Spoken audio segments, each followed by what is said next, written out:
Hi viewers, welcome back to my channel. నేను మీ లక్ష్మీ వీరాంజనేయులు అండి. ఈరోజు మన దేశ ప్రజలందరికీ కూడా గణతంత్ర దినోత్సవ శుభాకాంక్షలు అండి. ఒక్కసారి ఈ హ్యాపీ రిపబ్లిక్ డే సందర్భంగా మనకి స్వాతంత్ర్యం రావడానికి తోడ్పడినటువంటి మన స్వరాజ్య పౌరులందరినీ కూడా ఒకసారి స్మరించుకుందామండి. ఈ పిక్ ద్వారా నా చిన్ననాటి స్కూల్లో రిపబ్లిక్ డే ఎలా సెలబ్రేట్ చేసుకున్నాము అనేది నాకు గుర్తొచ్చిందండి.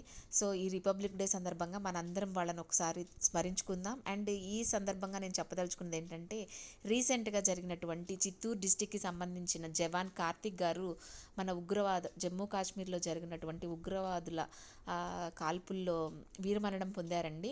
సో ఇది ఫస్ట్ స్టెప్ స్కూల్ వాళ్ళు, ప్రీ స్కూల్ వాళ్ళు ఆయన వీరమరణాన్ని ఈ రిపబ్లిక్ డే సందర్భంగా పిల్లల్లో అవగాహన రావటం కోసం కొత్తగా ఈ విధంగా అనేది వారి వీరమరణాన్ని తెలియజేస్తూ పిల్లలకి అవగాహన కల్పించడం కోసం ఆయనకి నివాళులు అర్పించే విధానం నాకు చాలా నచ్చి ఇందులో యాడ్ చేసి ఈ పోస్ట్ పెట్టడం జరిగిందండి.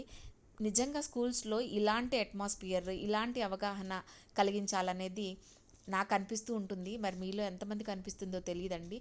సో యాక్చువల్లీ ఈరోజు మన ఢిల్లీలో కానివ్వండి, మన గుంటూరు కానివ్వండి, హైదరాబాద్ పరేడ్ ఎక్కడైతే ఉంటుందో ఆ పరేడ్లో సో ఆర్మీ వాళ్ళు కానివ్వండి అందరూ కూడా మార్చ్ చేస్తారండి. ఎంత బాగుంటుందో చూసారా? నిజంగా గూస్ బంప్స్ వస్తాయండి మనకి. మన భారతదేశం జై భారత్, జై